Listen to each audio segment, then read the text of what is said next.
Alright guys, welcome back to Must Have Wheels, and welcome back to another Mini Z related video. So today will probably be more of a boring video, but for the guys who are interested in modding these little cars and seeing what each mod, how it actually improves the car, this might be a good informational video for you guys. Now again, I am definitely not a pro when it comes to Mini Zs. I am still a noob. I'm still very green. I'm learning as I go. But there is a lot that I've learned already. And I wanted to share that with you as I keep modding these things and keep making them, faster around the track.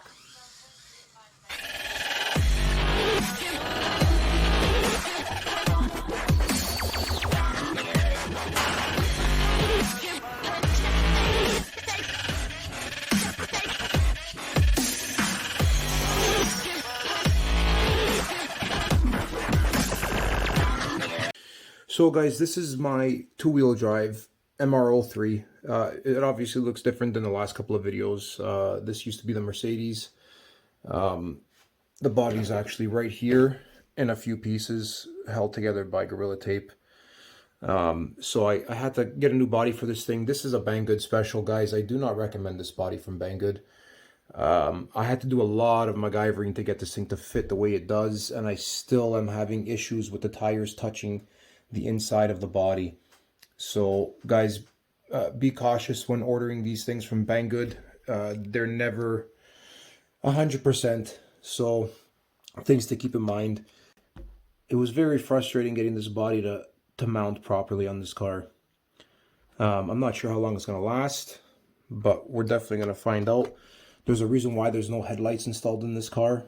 They fit in the housing, but they will not clear the wheels when you're turning. So either way, guys, I'm not going to spend too much time on this body because this is something that I do not recommend. Spend the extra, 15 or 20 bucks and get the proper kyosho stuff or something similar. Anyways, guys, we're going to dive into this car and the work that I've done to it. Alright guys, starting from the very first mod, this was even before I had the bridge set up on my track so that I can run that lap track system. So I don't even have a before and after time for that. But the first mod, and it's a free mod that I did, is the Kingpin flip. So I'm not going to get into serious depths with this. There is a lot of videos that cover this. So pretty much this Kingpin used to be flipped the other way around, and that little bit of kingpin sticking out used to be sticking out from the top, and there was a C-clip that kept that all together. This just gives you a lot smoother front end travel. So that was a very good mod. It was a free mod. There's lots of videos out on YouTube that you can watch that'll give you the start to finish on how to do that. But for me, I'm going to move on to the next mod. So after that Kingpin flip, I set up the timing system on the track, and I was running in the 8s, in the low 8s. The stock tires were very limited in traction. It's getting a lot of understeer. I would have to drive very, very slow around the track. On throttle, you would have a lot of oversteer issues. So it was very slow driving. So the next mod was also a free mod. I couldn't get my hands on tires soon enough, so I had to figure out a way to soften them up for the time being. And I went in the garage and I grabbed some 240 grit sandpaper. And I kind of, for the front, I just ran it along the tire this way. For the rear, I actually spun the tires and just held the sandpaper here and passed it through while the tire was rotating. This was the most substantial gain from stock, just the sandpaper. Now, I'm sure if you were to have just upgraded the tires off the bat, that would have been the most substantial mod. But I did this first, and this is where I noticed the most gain out of everything that I've done so far. So I jumped from the 8s to a high 7.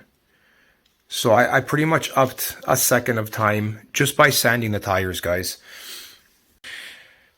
Now again, obviously replacing the tires with something better is a lot more beneficial than sanding them, but if that's your only option for the time being, it's perfectly fine. But I will tell you, I did shave another couple of tenths of a second off by using these Marka tires versus the stock sanded tires. So there still is a benefit to replacing your tires 100%. And that, in my opinion, after the free mods, should be your first mod. So these are Marka tires. They were recommended to me by a friend of mine who races on an RCP track. I was actually using the exact compounds that he was using for a while, and it worked flawlessly. The only reason why I switched from that is, again, just for testing. And I'll tell you what I found. So front tires, V5, 25 degrees. I originally started off at 30. I bought 30 and I bought 20.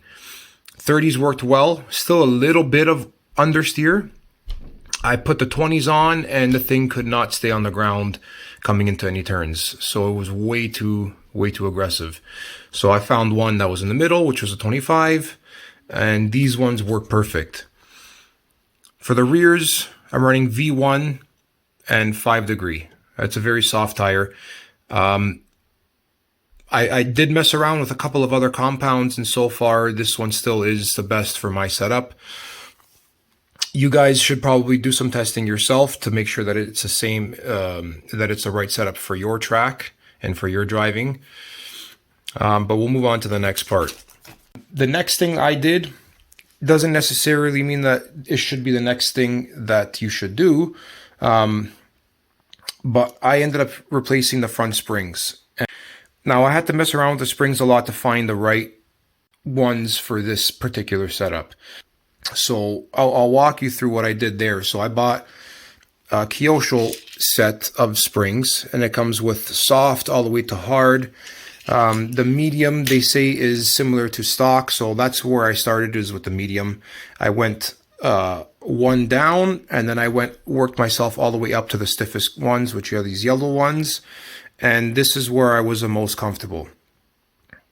Now, every mod does have an adverse effect. So after I replaced these springs, I worked my way up to these yellows, and I noticed my time was getting better, but less consistent. So I would have a lot of rollovers, or, back end hopping around the turns, stuff like that. So my times were being less consistent, but when I would nail a good lap, it would be a really good lap. So I tried to counteract this with these T-plates. So these are also from Kyosho. This is a stock plastic one. And these come in 3 different sizes. You can see the width of the T is different. So this would be the softest. This is a medium. Right now I got the hardest one in there. It's the widest one. Right there, you can see the difference in width. So this was another thing that I've worked my way up from the soft to the hardest one. And I like doing things in increments so I can see, what effect it's having on the car. So what I noticed there was, even with the lightest one, it was substantially tighter than this, the way I felt it. The car was a lot more snappy around the turns, a lot more responsive to your steering input. But at the same time, it made the back end a lot more bouncy. So you're coming around a corner and the whole back end is hopping up and down the ground, off the ground. So again, everything you do has an adverse effect. Now I went to the extreme. I got the stiffest springs, the stiffest T-plates, and I have to counteract that some way. So I did gain more time, but again, consistency was an issue. And consistency, in my opinion, is better than running a fast time once in a while. I'd rather have a decent time all the time rather than a really fast time one every 20 laps.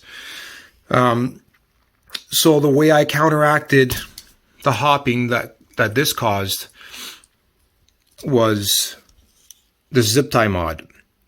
So I just put a zip tie on the shock collar to put more spring tension on the spring. Now, at the same time, I also drove in the shock shaft into the eyelid as much as I could, just to eliminate some of the extra droop. So I took up some of that droop in that little area there where the screw goes. There was maybe like a mil or two that it actually was able to compress a little bit more. And then I put the zip tie in, and this is adjustable. It's snug, so you can slide it down or up. I got it jammed almost all the way down, and this really, really counteracted that hopping. So, all in all, guys, this is all the mods that I've done, and this is what got me to shave over 2 seconds. Like I said, I started off in the 8s. My best time right now, guys, is a 5:79. I'm hoping to shave some more time off of that. I'm modding this car with the intention of running in a stock class. Now, everybody's tracks, home tracks are going to be different, or local tracks, I should say, are going to be different. So the rules of my local track are pretty lenient. You're actually allowed to change a lot of the suspension components and still run in the stock class. So I would love to try a fluid dampened rear shock. I think that would help a lot. But I'm okay running the car like this. I'm pretty comfortable with it, and I'd love to see how I would place with the the professional drivers. So guys, that wraps this car up. There's going to be more videos to come on both of these cars. And what I want to do is I want to do a head-to-head with the MA02 and the MR03 and put them both to the test and see what I can run a better time with. Now, I'm pretty sure this is going to be a hard car to beat. So I might make a series out of it. Two-wheel drive versus four-wheel drive. And I'd love to test the Evo series. Two-wheel drive versus a four-wheel drive Evo, and two-wheel drive Evo versus MR03, and four-wheel drive Evo versus MA02. So those videos will be coming up in the future, guys. So stay tuned. Thanks for watching, guys. And once again, don't forget to like and subscribe. Throw your questions in the comment section below.